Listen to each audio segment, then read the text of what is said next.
YCP హయాంలో 700 వేద పారాయణదారుల పోస్టుల భర్తీకి నిర్ణయించామని టీటీడీ మాజీ చైర్మన్ భూమన కరుణాకర్ రెడ్డి తెలిపారు. కూటమి అధికారంలోకి వచ్చాక దాన్ని అటకెక్కించారని మండిపడ్డారు.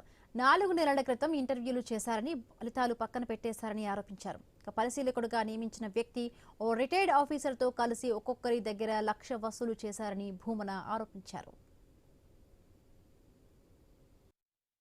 ఒక మంచి నిర్ణయం 700 వేద పారాయణదారులను కొత్తగా నియమించాలా అన్నటువంటి నిర్ణయం తీసుకొని టీటీడీ దానికి సంబంధించి అందరికీ వెనువెంటనే ఉద్యోగాలు కల్పించాలన్నటువంటి ఆలోచనతో ముందడుగు వేయటం జరిగింది. కూటమి ప్రభుత్వం అధికారంలోకి వచ్చిన తరువాత ఆ వేద పారాయణదారుల ఉద్యోగ నియామకాలు పూర్తిగా సంవత్సరం కాలం పైగా అటకెక్కించి ఆ తరువాత మేము చేసినటువంటి విమర్శలకు జడిసినటువంటి ప్రభుత్వం 4 నెలల క్రితం వేద పారాయణదారులకు ఇంటర్వ్యూస్ నిర్వహించటం జరిగింది. ఇంటర్వ్యూలు పూర్తయి 4 నెలలైనప్పటికీ కూడా ఇప్పటికీ ఫలితాలు ప్రకటించకపోవటము, ఆ ఇంటర్వ్యూస్ లో ఎంపిక కాబడ్డటువంటి అభ్యర్థుల దగ్గరికి ఆ